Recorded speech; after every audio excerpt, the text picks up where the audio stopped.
यदि आपसे कहा जाए कि आपके पड़ोस में कोई रहता है तो आप कहेंगे इसमें कौन सी बड़ी बात है, किसी न किसी के पड़ोस में कोई ना कोई रहता ही है। लेकिन हम बात कर रहे हैं ब्रह्मांड की। क्या कोई दूसरा ब्रह्मांड हमारे पड़ोस में है जहां पर जीवन है? हालांकि आपको इसका आइडिया भी नहीं है कि आपके बगल में एक दूसरा यूनिवर्स एग्जिस्ट करता है। जब ये मल्टीवर्स इतना कॉम्प्लेक्स है कि हमने उसे हमेशा एक्स्ट्रा टेरेस्ट्रियल से कनेक्ट करके ही समझा है। लेकिन हाल ही में हमारी नजरों के सामने कुछ ऐसा आया जो अगर सच निकला तो आप अपने आसपास मल्टीवर्स को एक्सपीरियंस भी कर पाएंगे, और वो भी बिना किसी स्पेसक्राफ्ट के, एक छोटे से इक्विपमेंट के जरिए। कैसे? आइए जानते हैं, आपको लेकर चलते हैं मल्टीवर्स के सफर पर। यह बात तो दोस्तों आप जानते ही होंगे कि हमारा ब्रह्मांड अनंत तक फैला हुआ है, जिसका मतलब यह हुआ कि इसका कोई भी अंत नहीं है। अब आप चाहे ब्रह्मांड में फिर कितनी ही दूर क्यों न चलें, लेकिन आपको कहीं इसका अंत दिखाई नहीं देगा। लेकिन ऐसा क्यों है? क्यों यूनिवर्स फाइनाइट नहीं हो सकता? इसी बात को अजम्पशन मानकर साल 1933 में एस्ट्रोनॉमर्स की एक टीम ने डार्क मैटर और 1998 में होने वाले डार्क एनर्जी की स्टडी को अध्ययन में रखते हुए उस समय से लेकर आज तक जितने भी फिजिक्स के फार्मूला और कांस्टेंट थे उन्हें इस फाइनाइट यूनिवर्स में डालकर देखा। जो कॉस्मिक माइक्रोवेव बैकग्राउंड हमारे लिए यूनिवर्स को समझने के लिए इतना ज्यादा क्रूशियल चीज है ना, उसको भी अब इस फाइनाइट सिनेरियो के अंदर डाला गया। तो मैथमेटिकली फिजिक्स के लॉज में भी एक ऐसी थ्योरी और प्रिंसिपल नहीं थी जो ब्रह्मांड के सीमित होने को फॉरवर्ड कर रही हो। यहां तक डब्ल्यू मैप की रीडिंग भी फाइनाइट यूनिवर्स के सिनारियो को कॉन्ट्राडिक्ट कर रही थी, जिससे यह साफ हो गया कि हम भले ही ये न पता हो, लेकिन कॉस्मिक होराइजन के पार कुछ तो ऐसा है जिसे हम लोग लाइट स्पीड लिमिटेशन के चलते कभी नोटिस नहीं कर सकते। लेकिन चाहे वो कुछ भी हो, उसके हमारे ब्रह्मांड से अलग होने के बहुत ज्यादा चांसेस हैं। ये बताना इसलिए जरूरी है ताकि आप समझ जाएं कि यूनिवर्स का इनफाइनाइट होना क्यों जरूरी है, क्योंकि इसी के आधार पर फिजिक्स की स्टेबिलिटी मेंटेन करी जा सकती है। और यह स्टडी एक स्वीडिश अमेरिकन और फिजिसिस्ट मैक्स टैगमार्क के लिए एक अलग परसेप्शन बनी। उन्होंने अपनी एक अलग थ्योरी में कहा कि हमारे ऑब्जर्वेबल यूनिवर्स के बियॉन्ड एग्जिस्ट करने वाला यूनिवर्स सिर्फ नॉर्मल एटम्स का ढेर नहीं होगा, बल्कि वहां पर भी दिमाग को हिलाकर रख देने वाली चीजें मौजूद होंगी। यानी टैगमार्क के मुताबिक ऑब्जर्वेबल यूनिवर्स के बियॉन्ड ही मल्टीवर्स एग्जिस्ट करता है, और ये इम्पॉसिबल रीच में इसलिए है ताकि हम दूसरे ब्रह्मांड के साथ कोई छेड़खानी ना कर सके। यानी प्रकृति ने हमें इतना दूर दूर रखा है कि हम एक दूसरे के मामले में इंटरफेयर नहीं कर पाए। यहां पर मैक्स के मुताबिक मल्टीवर्स हर जगह एक सा नहीं होता, बल्कि अलग अलग स्टेजेस पर अलग अलग मल्टीवर्स के अपने अलग अलग सिद्धांत भी होंगे। इसलिए उन्होंने अपने इस मल्टीवर्स के कॉन्सेप्ट को अलग अलग लेवल पर क्लासिफाई करके देखा, जिसे आज हम टैगमार्क 4 लेवल ऑफ मल्टीवर्स के नाम से जानते हैं। अब उनके हिसाब से यह सिद्धांत स्टेट करता है कि आखिर मल्टीवर्स का एग्जिस्ट करना क्यों एक मस्ट पॉसिबिलिटी है, जिसे ऑप्शन समझकर टाला नहीं जा सकता। और अब उन्हीं चारों लेवल के बारे में हम जानेंगे। लेवल 1 मल्टीवर्स के हिसाब से कॉस्मिक इन्फ्लेशन इनफाइनाइट एरोडिक यूनिवर्स को क्रिएट करता है, जिसे आप लॉज ऑफ थर्मोडायनेमिक्स पढ़ने के बाद और अच्छे से समझ पाएंगे। मैक्स के हिसाब से हमारा यूनिवर्स जब लगातार फैलता जाता है तो एक टाइम के बाद जब उसके सारे पैटर्न खत्म हो जाते हैं, तब ऐसे में जो यूनिवर्स पहले बनकर पूरा हो चुका है उसी यूनिवर्स की कॉपी बाद में इन्फ्लेटेड होकर स्पेस में बनने लगती है। इसे आप इस डायग्राम की मदद से समझ सकते हैं। मान लो एक सर्कल है यूनिवर्स ए नाम से, और उसमें से यूनिवर्स बन रहा है। और जब यही यूनिवर्स फैलकर स्ट्रक्चर क्रिएट करता हुआ अपनी ऑब्जर्वेशन लिमिट में पूरी तरह से क्रिएट हो जाता है, तो आइडेंटिकल आउटकम्स बनने की बजाय इस ऑब्जर्वेशन लिमिट के बियॉन्ड यूनिवर्स ए की कॉपी बनने लगती है, जो यूनिवर्स बी के नाम से जानी जाएगी, क्योंकि ब्रह्मांड को तो लगातार इन्फ्लेट करना है।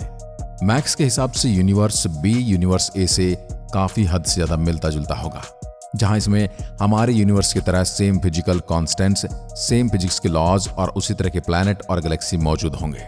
क्योंकि हमारा यूनिवर्स लगातार फैलता जा रहा है, इसलिए ऐसे ही इनफाइनाइट नंबर पैरेलल यूनिवर्स एक के बाद एक आज भी बन रहे होंगे, जिस वजह से इसे मल्टीवर्स के पहले लेवल के रूप में जाना जाता है। यूनिवर्स का दूसरा लेवल इसी चीज को थोड़ा सा ब्रेक करेगा। मैक्स के हिसाब से मल्टीवर्स का दूसरा लेवल भी इस कॉस्मिक इन्फ्लेशन से ही रिलेट करता है, लेकिन आगे जाकर ब्रांच आउट हो जाता है। दरअसल उनके हिसाब से अनंत ब्रह्मांड के इस फैलते हुए यूनिवर्स के कुछ पॉइंट ऐसे भी होते हैं जो अपने एक्सटेंशन को खत्म कर देते होंगे या फिर रोक देते होंगे। इसका मतलब यह कि यूनिवर्स के इन स्पेसिफिक एरिया में ब्रह्मांड का फैलाव रुक जाता होगा, क्योंकि लेवल 1 मल्टीवर्स के चुनिंदा यूनिवर्स में एक्सपेंशन नहीं हो रहा है। इसलिए इस ब्रह्मांड के अंदर अपने अलग फिजिक्स के लॉज हैं, अपने अलग फिजिक्स के कांस्टेंट हैं और अपने अलग अलग पैरामीटर हैं। आसान शब्दों में कहें तो फिजिक्स के इन फंडामेंटल्स को हम लोग बाकी नॉर्मल ब्रह्मांड में अप्लाई कर सकते हैं। वो यहाँ पर अलग कंडीशन होने की वजह से एप्लीकेबल ही नहीं होंगे, जिस वजह से यहाँ की परिस्थितियां हमारे ब्रह्मांड से बहुत अलग होंगी और इसलिए इन्हें लेवल 2 मल्टीवर्स कहते हैं। अब आता है लेवल 3 मल्टीवर्स, जो क्वांटम मैकेनिक्स के साथ खेलता है। टैग मार्क के हिसाब से लेवल 3 मल्टीवर्स में American physicist huge Everett third की मैनी वर्ल्ड इंटरप्रिटेशन एग्जीक्यूट होती है। अब देखो, इनिशियली आइडिया के हिसाब से मल्टीवर्स तब बनता है जब आप किसी फैसले को लेते हैं।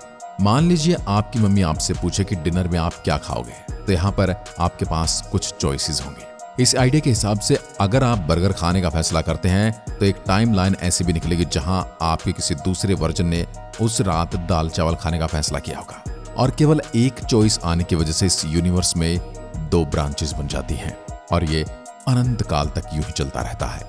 यहाँ पर कैच ये कि 1970 में जहां इस आइडिया का प्रिंसिपल सुपरपोजिशन का हिस्सा मानकर प्रपोज किया जा रहा था और उस समय इसका स्पेस से हल्का सा भी कनेक्शन नहीं रखा गया था, वहीं टैग मार्क के हिसाब से ब्रांच आउट होने वाले यूनिवर्स भी लेवल 1 के इनफाइनाइट यूनिवर्स में मौजूद हैं, पर क्वांटम लेवल पर। क्वांटम मैकेनिक्स में स्ट्रिंग थ्योरी के हिसाब से हमारा यूनिवर्स छोटी छोटी एनर्जी स्ट्रिंग का बना हुआ है। टैग मार्क ने कहा था इस बात की बहुत ज्यादा पॉसिबिलिटीज है कि बाकी सारे क्वांटम यूनिवर्स ठीक वहां पर मौजूद हैं जहां पर इस समय हम लोग एग्जिस्ट करते हैं, लेकिन एक इनफाइनाइट डायमेंशन वाले क्वांटम हिल्बर्ट स्पेस में होने के कारण हम अपने आसपास मौजूद होने के कारण उस दूसरे यूनिवर्स को देख नहीं पाते और ऑब्जर्व नहीं कर पाते। इसे सिंपल शब्दों में समझे तो इस समय आप एक चेयर पर पैर नीचे करके बैठे हैं, तो ठीक आपके पास एक दूसरे यूनिवर्स वाला एक चेयर पर पैर ऊपर करके बैठा होगा। बस फर्क सिर्फ इतना है कि क्वांटम हिल्बर्ट स्पेस में होने की वजह से ठीक उसी जगह पर बैठे होने के बावजूद आप अपने दूसरे सेल्फ को नहीं देख सकते। अगर किसी दिन हमने इस हिल्बर्ट स्पेस में देखने की क्षमता हासिल कर ली तो हमें अपने आसपास हर जगह सिर्फ हम दिखाई देंगे। बस फर्क इतना होगा कि जगह सेम होगी लेकिन यूनिवर्स अलग अलग। 4th लेवल में टैग मार्क के हिसाब से चाहे हम लेवल 1, 2 या 3 की बात क्यों ना कर लें, ये सब अंत में एक चीज से जुड़ जाते हैं और वो है मैथमेटिक्स। मैक्स ने इस थ्योरी को सिमुलेशन हाइपोथेसिस से रिलेट करने के लिए नहीं कहा, बल्कि उनके हिसाब से चाहे हम क्वांटम लेवल पर बात करें, एस्ट्रो लेवल पर बात करें या यूनिवर्स के ही तीनों लेवल को क्यों ना देख लें, ये सब के सब एक मेजर स्ट्रक्चर फॉर्म करते हैं और ये मेजर स्ट्रक्चर मैथ के मुताबिक चलता है। उनके हिसाब से अगर आप अपने सामने एक सेब को लेते हैं तो वो सेब असलियत में मैथमेटिकल स्ट्रक्चर से बना हुआ है, लेकिन आपकी कॉन्शियसनेस कुछ इस तरह से डिजाइन होती है कि वो उस मैथमेटिकल स्ट्रक्चर को सेब का रूप दे देता है। और सेम चीज ब्रह्मांड और यूनिवर्स के बाकी सारे ऑब्जेक्ट्स के साथ भी इंटरसेप्ट करता है। अब इस थियरी से न सिर्फ डिफरेंट पॉसिबिलिटीज, आउटकम्स और कॉन्स्टेंट्स वाले यूनिवर्स एक हो जाते हैं, बल्कि ये भी साफ हो जाता कि आखिर ये सब अलग अलग होने के बावजूद आइडेंटिकल क्यों दिखते हैं। क्योंकि एंड ऑफ द डे आप चाहे किसी भी यूनिवर्स में जाकर किसी भी स्टेट में कुछ भी क्यों ना देख लें, वो हर एक चीज सेट ऑफ मैथमेटिकल क्रिएशन का ही एक नतीजा है और कुछ नहीं। और जब हम इन ऑब्जेक्ट्स को मैथ के स्ट्रक्चर में देखने के लायक हो जाएंगे तब हम लोग एक अल्टीमेट फॉर्म को अचीव कर लेंगे, where we enter the level 4 multiverse. और यहाँ सब कुछ सेट ऑफ मैथ से ही बना हुआ है, इसलिए मैक्स टैग मार्क के हिसाब से यही वो फाइनल डेस्टिनेशन है जिसके आगे सब कुछ ऑरिजिनेट होता है और इसके ऊपर कुछ भी नहीं है। इसका मतलब ये हुआ कि मैक्स मल्टीवर्स लेवल 5 को सीधा सीधा नामुमकिन बताते हैं। आज की वीडियो में बस इतना ही। जय हिंद, जय भारत।